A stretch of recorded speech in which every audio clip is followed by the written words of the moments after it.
Welcome to the G.A.B. This is G.A.B. They should have never gave you platform.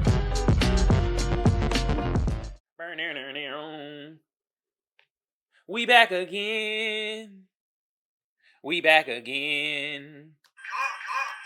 We back again. We back again. The G.A.B. What's good with y'all out there? This is another episode of the G.A.B. I'm your lovely or hated host, Kamal, a.k.a. the Black Seinfeld, a.k.a. Magic X. Since I got the best audience out there, and oh yeah, y'all are the best. That engagement is going up. The numbers are going up. Oh my goodness, y'all are doing the damn thing. Now, some comments, F you dirty motherfuckers, okay? Alright? Y'all talking shit. Some of y'all don't even read. Y'all just start commenting. I got to get out my opinion. But some of y'all saying some of the most beautiful, nicest things to me, you feel me? I appreciate y'all, you feel me? Thank you. But look it. Y'all should have been doing this whole time. I've been telling y'all, like, how great y'all are, how some of y'all suck ass. You feel me? But y'all should have been giving yourself a round of applause, you feel me? If they watching, at least they learning. And I appreciate all y'all. From the ugly to the beautiful and to the in-betweeners. God damn. It is a ton of in-betweeners out there, y'all. Jesus Christ. Anyway, for my tubers though, YouTube been around since 2005. I don't need to tell y'all what to do to get the video art channel booming.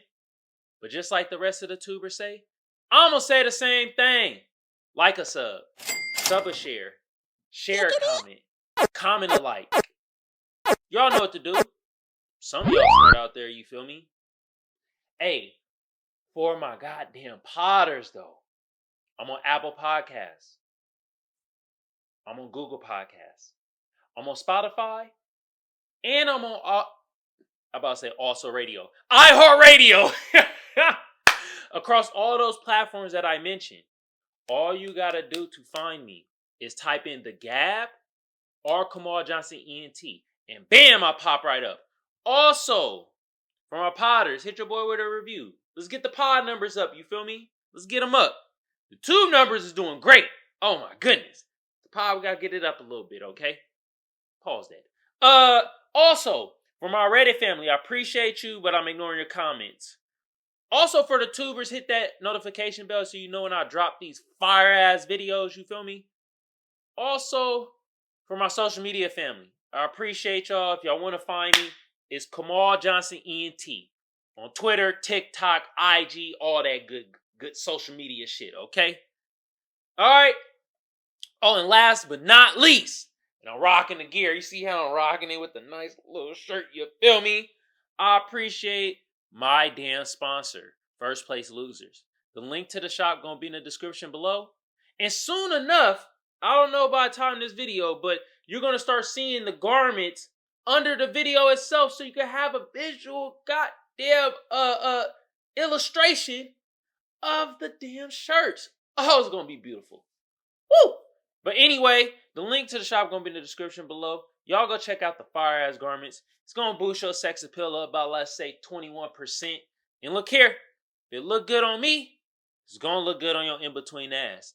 And enough with the intro. This was a pretty long intro. My bad, y'all. You feel me? But we gonna hop right into the goddamn topics.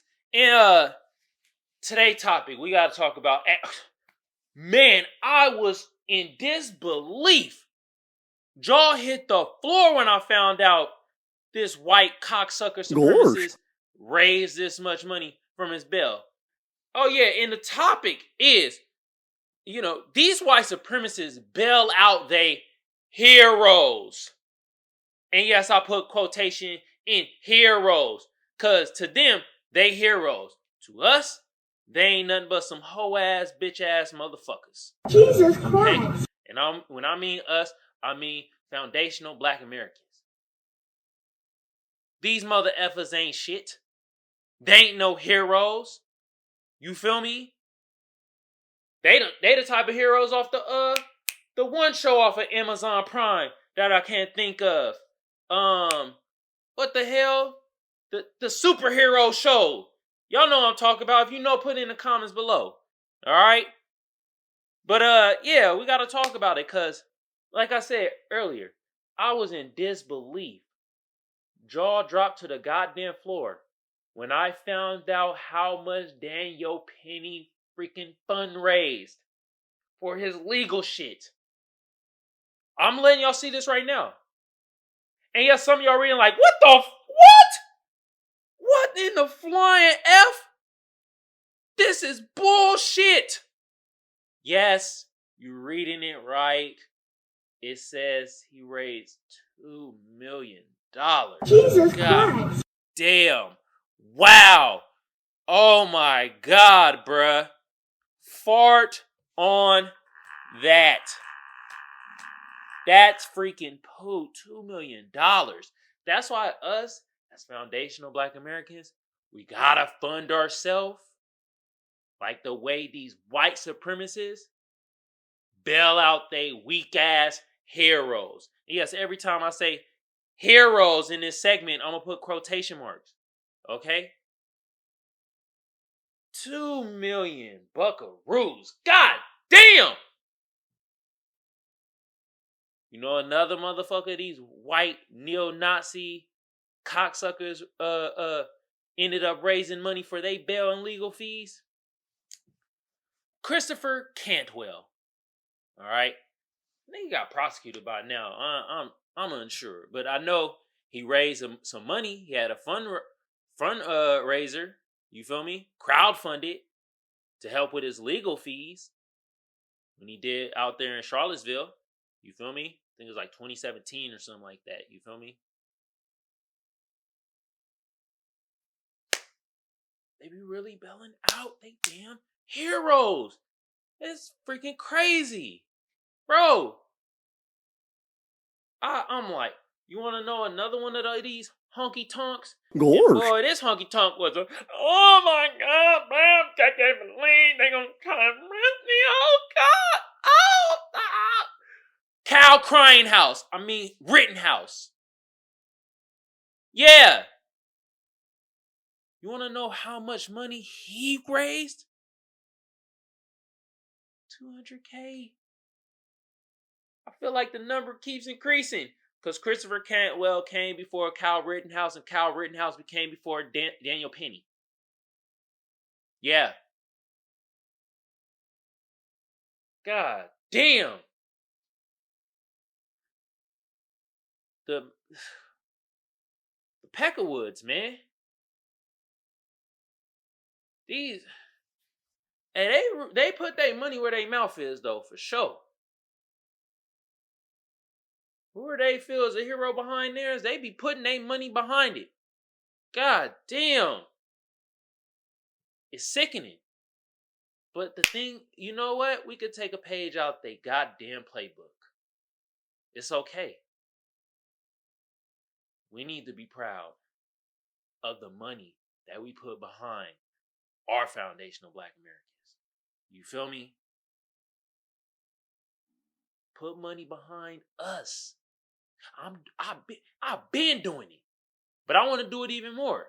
The more dough I get, the more I'm going to be campaigning like politicians like Marcel Dixon. You feel me?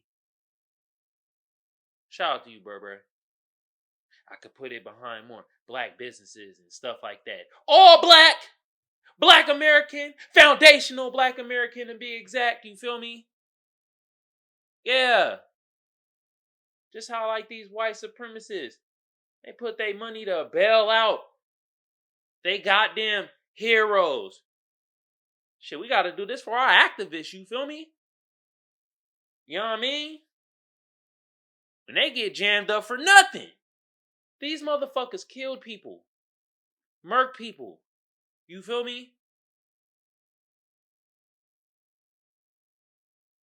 God damn. They are quick to give them money. And the money going up. You heard me mention it? $2 million. Daniel Penny. Only Penny that I want to hear to raise goddamn money for themselves is Penny Hardaway. That's the only one. Okay?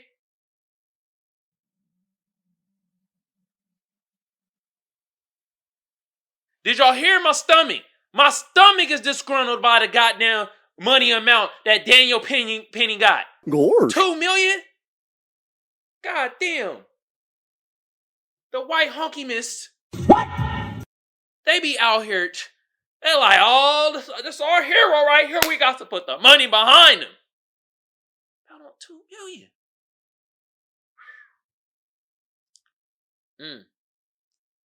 And some of y'all think white supremacy don't even exist.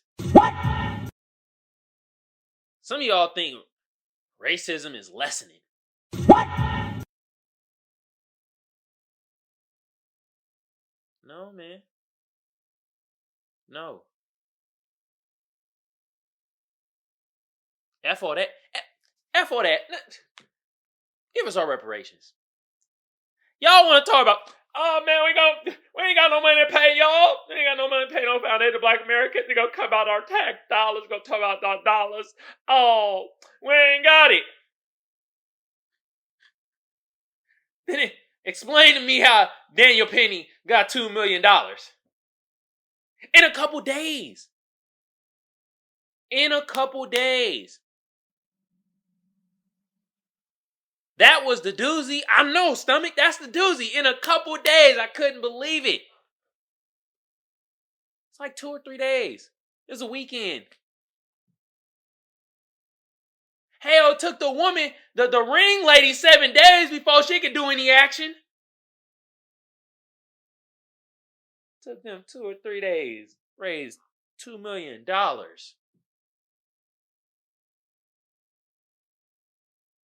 Golly. Man. How come it took us so long when I was in middle school? You know what I mean? And we sold product. How come we selling candy and shit? We trying to raise money just to buy jerseys. Take this white supremacist killer, murderer. Couple days to get $2 million. Damn. Almost threw up from the sickening of talking about this shit. Y'all hear me? Oh, God damn.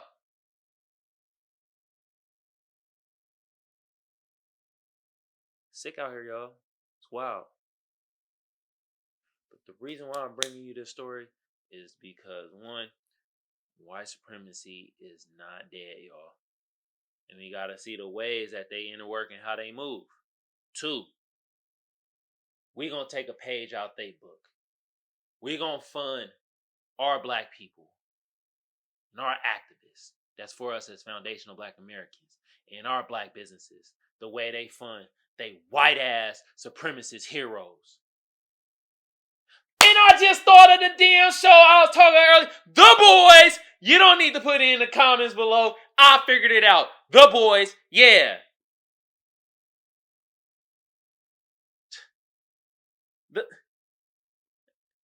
The way they pay their heroes, man. Pay our foundational black Americans. Us. That's the way we gotta do it. Gotta put our money like they put their money behind this bullshit. Shit, wow. Bruh's on the pace to raise probably like $4 million. $4 million. He became a millionaire. A millionaire. Off of murking Jordan Nellie. Do you see the crazy hypocrisy? Jordan Nellie was a black homeless man. And some of y'all like, they killed him because he's homeless. No, you ignoramus. Killed him because he's black. But anyway, he was a black homeless man. This man murked him, Daniel Penny, and now he's about to be a white millionaire.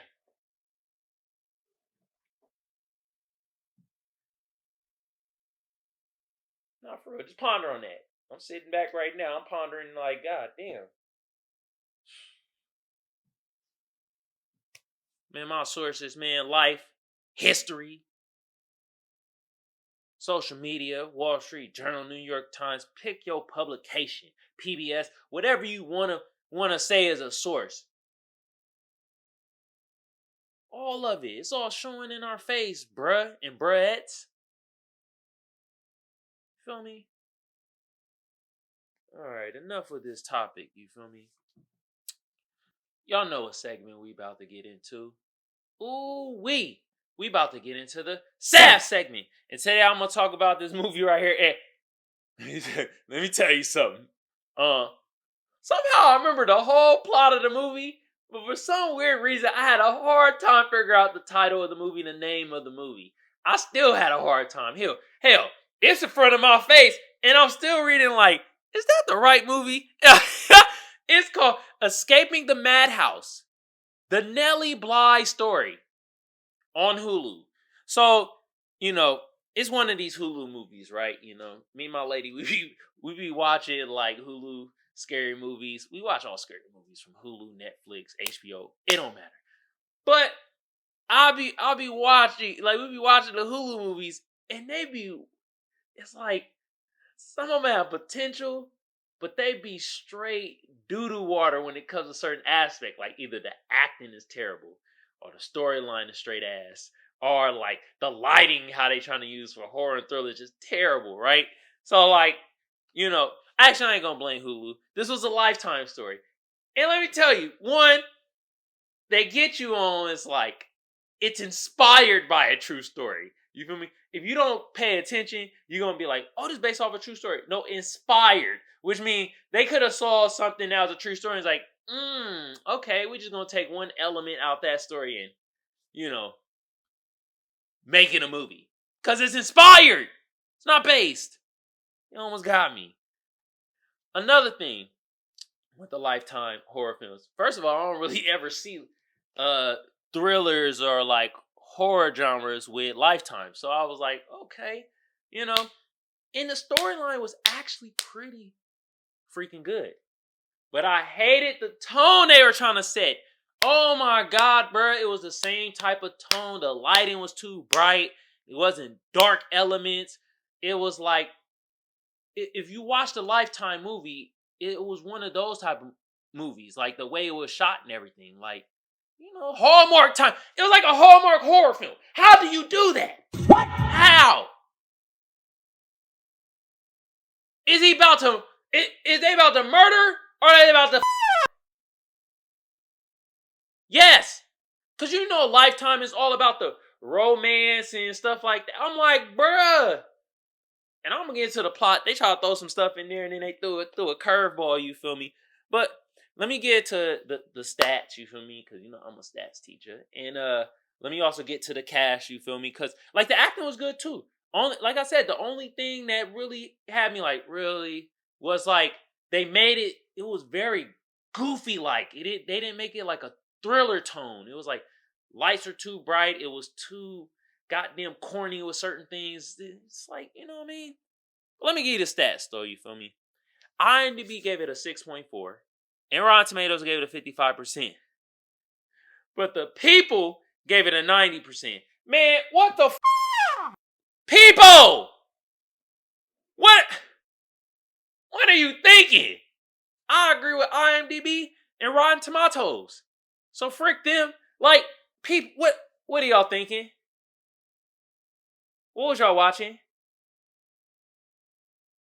It's most definitely like, I gave it like a 6. You feel me?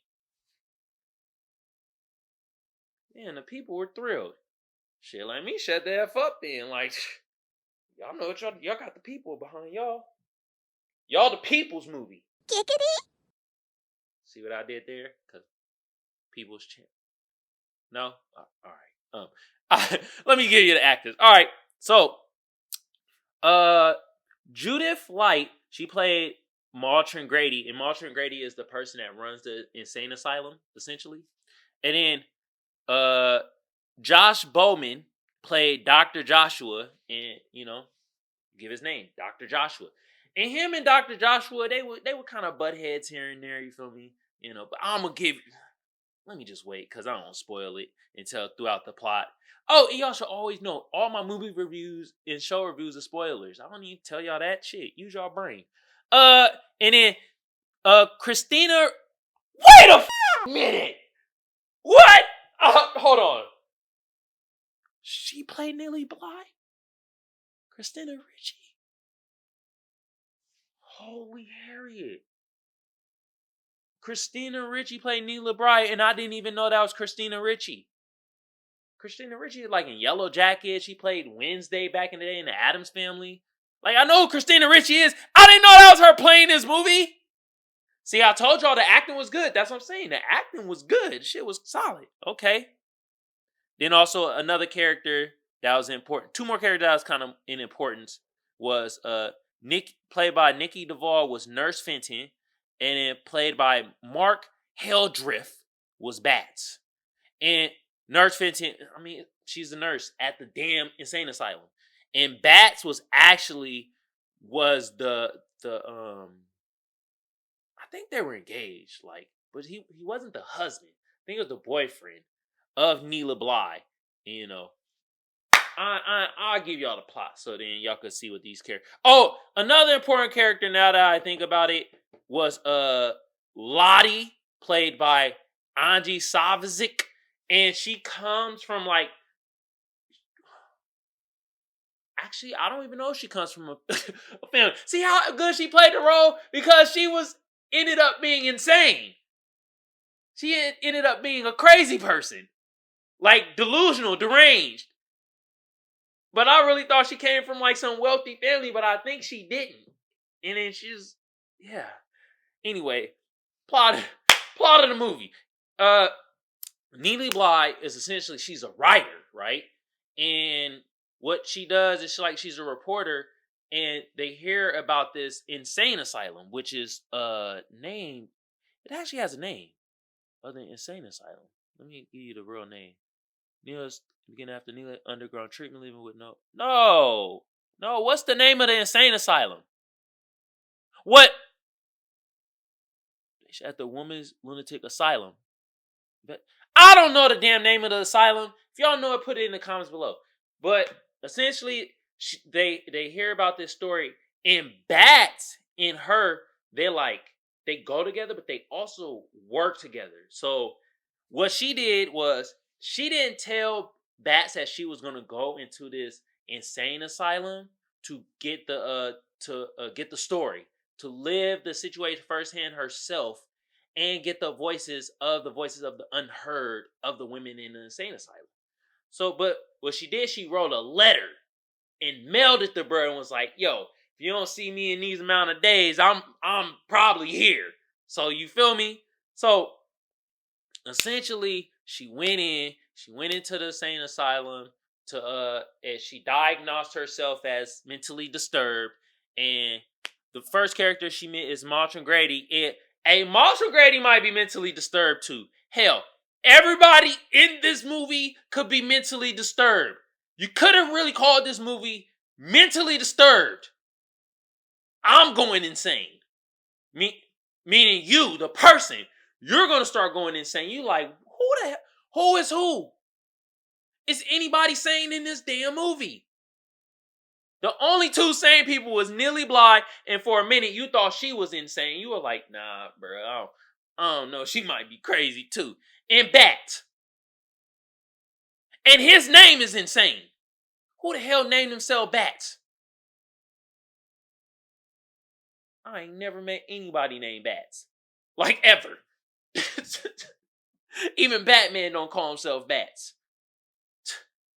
Anyway, so she get in there and like, now is like kind of her fling, somewhat love interest. Not really, because Dr. Joshua, all right, he comes into play, right? And you think he a good guy, but you always had a hint like, nah, this nigga up to no good, man. He's up to no good. Nah, something wrong with bruh. So like, he button heads with Martin Grady and stuff like that. And Neely Bly is like, okay, I'm gonna play off the emotions. Doctor would not even play off the emotion because he was perceiving himself as a good person, really trying to help out not only Neely Bly but the women in the insane asylum. And like one of the women that gets brought in there was Lottie. And Lottie, at first you thought like, okay, maybe she is rich. Then she said something that I was like, I don't know, she might be a little insane. And it turns out she was batshit crazy because this family she was talking about, she ain't even part of that family. So it's like, yo, she is loony. And she did something else. Okay. Well, anyway, Nurse Fenton comes in, and Nurse Fenton, actually, I give her the benefit of the doubt. You know, she was just put in such the craziest situation of working at this insane asylum, but she was a sane person to actually know, because she did make Neely Bly go to this place where she said her brother had a boat, and comes to find out that her brother, hell, did she even have a brother? Because nobody came with a boat. And it got Neely Bly caught up. Like, that's what I'm saying, bro. This movie was just nothing but the mentally disturbed. God damn. That's why I wish Lifetime would have made this tone more darker. Because, like, the storyline is so good. Like, you don't know who is who. But they literally made it like a Hallmark. Like, and the whole romance, well, I say half romance, was because Dr. Joshua and Neely Bly, like, Dr. Joshua was messing with her at first and was like, yeah. And then, like, certain signs start showing up. Then you find out, bruh been to other insane asylums and did this to other women. He like, what you call it? He started getting all abusive. Then he assault the women. Then they fire his ass. And he go to another insane asylum. I'm like, bro, this just like in the medical field. Not the whole abusing or nothing like that, but these niggas don't communicate with each other. How does he keep getting goddamn jobs at insane asylums? Y'all got somebody on the phone like, hey, bro, hey, Dr. Joshua, bro, you know what? Y'all shouldn't hire him, bro. Like, y'all don't have like meetings with other insane asylums or like in the medical field, other offices and doctor offices. Y'all don't have like something where y'all be like, yo, this motherfucker ain't about shit. Like, no, they didn't. Okay. I mean, it's inspired by a true story. I mean, I gotta ask. This is true. I mean, anyway, he started doing that shit, and like Dr. Joshua essentially is in love with Neela Bly. You know what I mean? And he's just using his power to, you know, do what white men with power do. Most of them. You know what I mean? Abuse it. He abusing his power. Literally. So what he doing? And then one of the things that showed, like, Bats came in and talked to Dr. Joshua. And then Dr. Joshua was like, nah, Neely Bly ain't even here, yo. And, like, bruh, like, Bats was about to leave. And Neely Bly was like, oh, hell no. You ain't shit, Dr. Joshua. And then she bamped out. Called her with Bats, you feel me? And, like, you know, bro, that was her escape ticket. But while shit was going on, it's like, there's one scene where it's this chair, and Dr. Joshua brought the chair in the room and had all the insane women sitting in there, because it made them feel like they're back at home. And Marshall Grady came and was like, what the hell you doing? Don't you know this is going to cause a frenzy? Which it did. It caused a frenzy. You feel me? And there's one part where the Lottie chick, she set herself on fire. Even the person in the car out there that honked the horn was like, God damn. I can't believe it. Set herself on fire. Like, literal fire. A flame. And it was Dr. Joshua's fault. Marshall Grady knew, like, cause they were doing, like, basically torture treatment. You know what I mean? They had this one contraption where they basically waterboard, but putting them down and drowning them and shit like that. Then they had this other contraption. I think it was some shock therapy or something. But I know Dr. Josh would. I think Nellie Bly suggested, but Dr. Joshua also suggested to Marshall Grady that they instead of doing this one treatment, you should just with kerosene or something. And Marshall Grady was like, okay. She knew the shit was flammable. She like left a lighter somewhere and was like, mm-hmm. And what Lottie do? Doused herself in the shit. Or no. They was already doused in it. She picked up the lighter, set herself to blaze. And I know y'all like, damn, that is insane. That's not the most insane part of this movie. And everything I've been telling y'all about has been insane in the membrane type shit. Everything's been just out of order. Yeah. Even my review, it seems very out of order. It seems very deranged. I'm just like all over the damn place. I know, because this movie was like that. But you want to know what the craziest thing was? After Nellie Bly linked up back with Bats, got out the insane asylum and wrote the book and everything like that, and gave these women a voice of the torture that they was going through. That wasn't even the most insane part. The most insane part was at the very end. When they said this all happened in 7 days. What? I'm literally, me and my lady, we're looking at this movie and literally thinking the same thing, like 7 days? How? I thought this happened in a span of like 2 years. 7 days? Are you serious? I was baffled. I was like, wow. Because these people were insane. It was crazy. It's crazy to flip of Lottie how fast she went in 7 days. Nellie Bly was starting to go a little, just going crazy. Just, bruh, 7 days? That was the plot twist at the very freaking end. I was like, wow, that is, wow.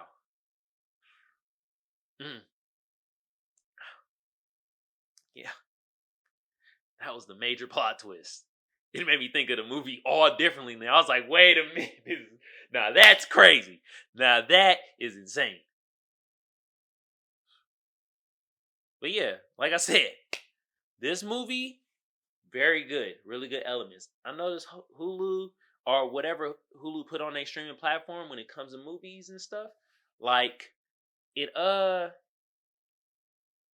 it's like they have great elements within the movie. Like this one, great acting. You feel me? Storyline was pretty solid. Inspired by a true story. So some of this, there was some true elements. You feel me? And it was like the little plot twist at the end with the 7 days and like, the whole plot twist of Dr. Joshua. That was really good. But y'all effed it up with the tone, the lighting. Y'all made it too cheery and corny and stuff like that. Y'all should have made it dark. Y'all know what I'm talking about. You watching a movie, make it dark, twisted. Y'all messed it up. It made this movie a freaking 6. This shit should have been like a 9. It's because it was on Lifetime. You feel me? But we just gonna say Hulu because we watching on Hulu and it was on the Hulu platform. But Lifetime be having. I didn't know Lifetime did horror movies. First of all, but second of all, Lifetime have that stylistic of movies. Like no matter what genre, you feel me? Drama, goddamn romance, comedy. It's always stylistically like very bright, very lighthearted. It was that. And that's how this tone of the movie was, and it messed it up. You feel me? But like I say, I don't deter you or encourage you to watch these movies. I just give my spiel about it. And look, you go from there. Either you watch it or you don't.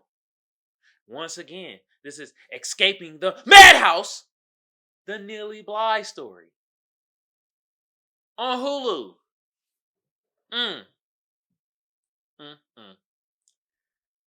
7 days, man. God damn, that is wow. Anyway, Y'all know what time it is, right? It is meme time. And today I got some zany memes for y'all, you feel me? So, talk about some white supremacy, and then I talked about the movie that has some insane people in it. So I got some memes like it. And look it, I got bruh, where he thinking, black dude when he thinking like this? Yeah, and it says, so white supremacists think they are the oppressed. And never been chained to the job without pay. You feel me? Golly! Reparations, motherfuckers. For FBAs. Us, Foundational Black Americans. See how I'm tying it in? Yeah. Y'all ain't never chained no job. Some of y'all trying to act like slavery didn't exist. Are y'all like, oh, such a long time ago? What? And now y'all acting, oh man, we so oppressed, bro. Oh my God, dog. Oh my God, we so oppressed as white people. Oh God.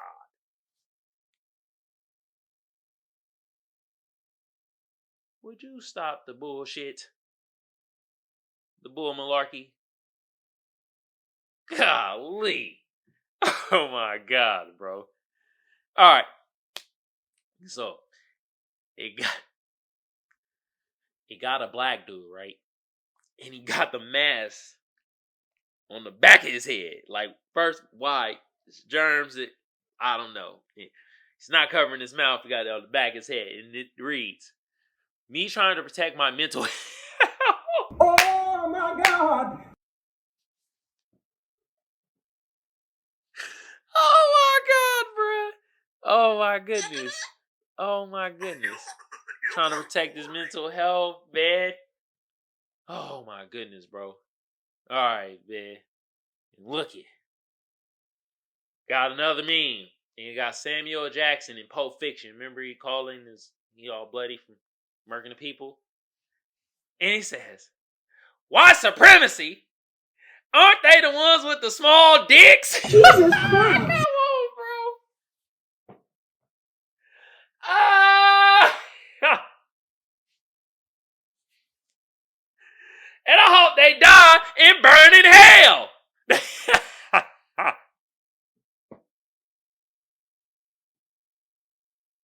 I don't know why in every movie Samuel L. Jackson gotta yell like that. But I appreciate it. Yes. Yes. And I approve this message from Samuel L. Jackson.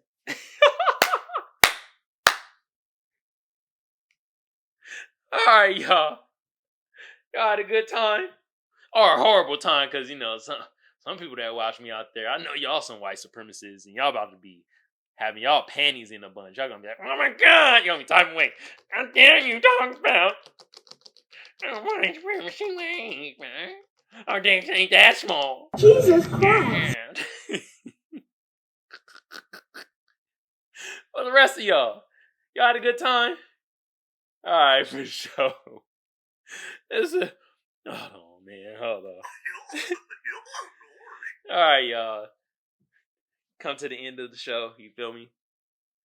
This is another episode of the G.A.B.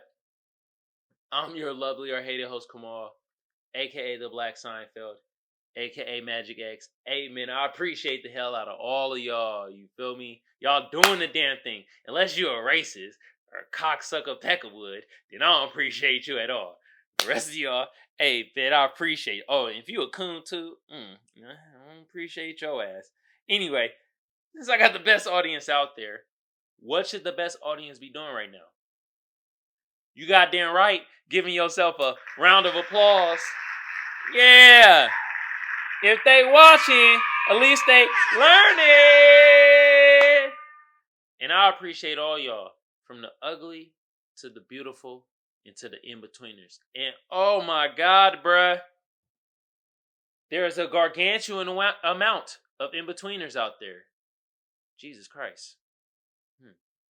But for my tubers, YouTube been around since 2005. I don't need to tell y'all what to do to get the video or the channel booming. But just like the rest of the tubers say, I'ma say the same thing. Like a sub. Sub a share. Share a comment. Comment alike. Y'all know what to do. I mean, some of y'all smart out there, you feel me? For my podders, I'm on Apple Podcasts. I'm on Google Podcasts. I'm on Spotify. And I'm on iHeartRadio. Across all those platforms. All you gotta do is type in the G.A.B or Kamal Johnson ENT. And bam, I'll pop right up. You feel me? Also, I appreciate my Reddit family, my real family, my social media family. But for my Redditeers, I'm ignoring your comments. If you want to be heard, go over to the tube. For my tubers, I'm only reading a couple lines of your long-ass comments, okay? Also, hit that notification bell so you know when I drop these fire-ass lives or news segments or videos. You feel me? Also this, though. You know what I mean? I gotta tell y'all this. Feel me? I do appreciate y'all. That engagement is going up and the numbers are going up. Y'all are doing the damn thing. Okay? I want to give y'all another goddamn round of applause. Okay? You know what else I appreciate? And I'm rocking the gear. You see it? My sponsor, First Place Losers. The link to the shop gonna be in the description below. Y'all go check out the fire-ass garments made out of 100% Egyptian cotton. I guarantee it'll boost your sex appeal up by, say, 31%. And look here. It look good on me. It's gonna look good on your in-between ass, okay? That being said, y'all the greatest. I appreciate y'all. And Daniel Penny, Kyle Rittenhouse, Christopher can't do shit well, white supremacists, bitch ass honkies. That being said, I'm out, y'all. Peace.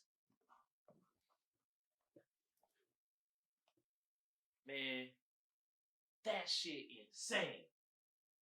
Bro on pace to raise $4 million. $4 million, bruh. God damn. These white supremacists honkies. This was G.A.B. This was G.A.B.